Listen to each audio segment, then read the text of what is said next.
you're the Green Bay Packers. I definitely think you want to win these games. You want to send a kind of message of how formidable you are.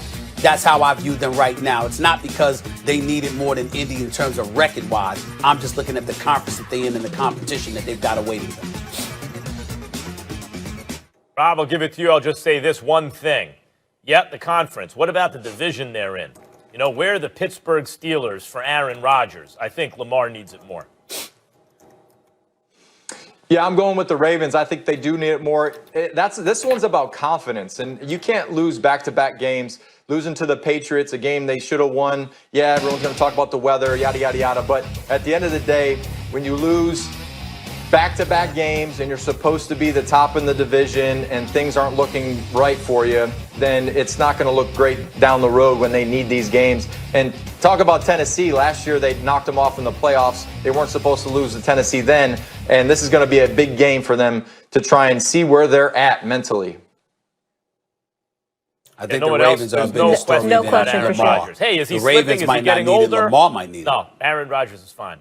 Oh, man, even I'm going down memory lane. I used to play against this guy. We are now joined by one of the greatest linebackers to ever do it, and I mean that. He was Defensive Rookie of the Year, 3-time Pro Bowler, a college football national champion at Miami, and a Super Bowl champion with the Saints. Please welcome NFL legend and current NFL on Fox analyst, Jonathan Hilma. What's up, Jay?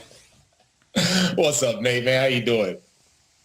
I'm good. Excited to have you on. Now, it's just over 10 years since you won that ring with the Saints. And when you think back on that game, what memory stands out the most? And is this the year that it comes full circle and the Saints recapture that Lombardi?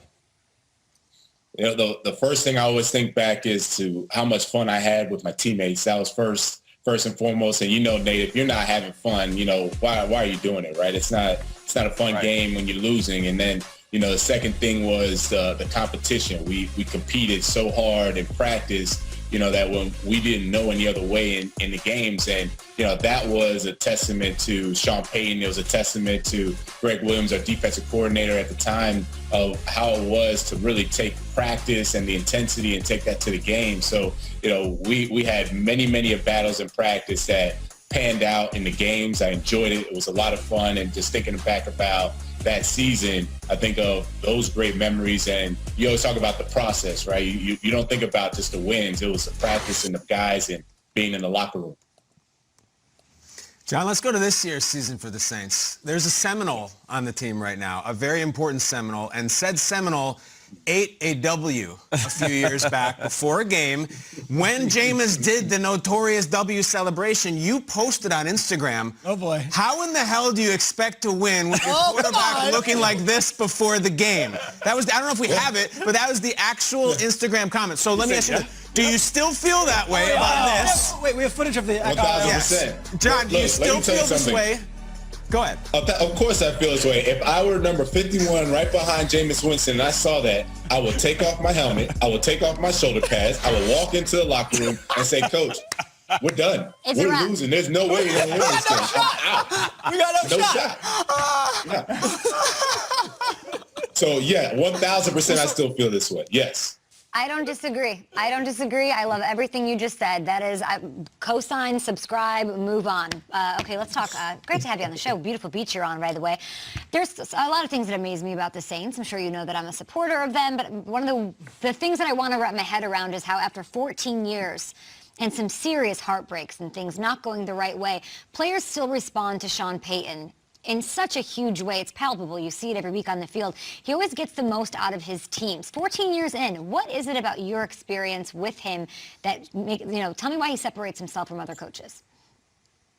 Sean has always done a great job of threading the line of being a coach and being very personable, almost like a player. You know, you saw one of the highlights. I go and I'm pushing Sean after a play. We get off the field and we made a play, and that's because of the relationship that we had built and he had built with the defense. He's extremely competitive, a very fiery guy, but he knows how to toe the line of still commanding the respect of being a coach, yet getting the most out of the guys, because we're all competitors at heart. We're competitors by nature. So he knows how to kind of, poke the bear. He loves to poke the bear, and that's how you get players to respond. We're competitors. We want to be the best, and we want to be challenged. So when you have a coach that knows when it's time to challenge his players, then he knows when it's time to back off. He knows when to give the respect, and he knows how to be, again, a head coach and call the plays offensively. That's how you continue to have the respect that he has, and the players respond to him year in and year out.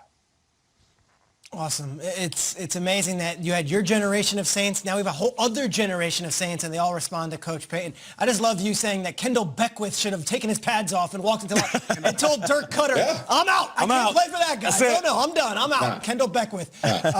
Last week here in New York, the national game on Fox was you, Steelers-Bengals. We heard your call, and it was great. They moved to 9-0. Some people have tried to take away from that start, saying, yeah, but who have they beaten? Look, they can only play the games they've played. What was your takeaway from seeing the Steelers up close? Well, for the first part, to answer the question, who have they beaten? Baltimore Ravens, Tennessee Titans. Those are two pretty good teams. They beat them. They handled Cincinnati Bengals soundly at home when everyone thought Joe Burrow was going to come in and make some noise. What I saw from the Steelers is a very, very, I would say, savvy team. And what I mean by savvy is they have always been built on running the football, playing good defense. They have two of those components. They play good defense. They take the ball away. Taking the ball away, as Nate would know, that's the most important stat in football. And if you don't believe me, look at the New England Patriots the past 20 years. Who has the best takeaway turnover margin, and how many Super Bowls have they won? So aside from that, they do that, but they don't run the ball well. And what I mean by savvy, they don't run the ball well, but they found ways to use this dink and dunk offense. They use the fly sweeps. They're doing all these creative ways to basically assimilate some sort of run game. Now they have to correct it, and I know I mentioned it when I called the game, that they have to find a way to really pound the football, because 4-minute offense is key, especially against good opponents. But right now, they're as good as anybody. Style points, you may not like it, but they do what's most important: take the ball away, play good defense, and then they're finding ways to win. You're spot on, man. Now, you had a long, accomplished NFL career, and it's filled with accolades over the 10 years. You last played 8 seasons ago, yet your Coral Gables High School and later Miami teammate Frank Gore is still going. Inexplicably, I don't know how he's doing it. So what's your earliest memory of Frank Gore on the field? And when did you guys realize, could you imagine these two, and I'm pretty sure a long list of other guys on the squad together in high school, that you guys knew you were destined for the league? Wow, I'll never forget the first time I was 15 years old and Frank was 14 years old, and we were about to play varsity football, and he's sitting in the locker room, and Frank had dreads back then, so he's literally just sitting there twisting his dreads, and he's not saying anything. He's just kind of looking around. And I'll never forget this, because we had a running back already, and he was talking about how he's going to rush for 1,000 yards and all this. And then Frank, he's just sitting there just looking at him, twisting his dreads. And then all of a sudden we get out to practice, and Frank is ripping it. When I mean ripping it, we were just like, whoa, like, who is this guy? We had no idea who this guy was. And when I say within not even a week, it had to be 3 practices, boom. He takes the starting running back spot, and, it's all she wrote from there.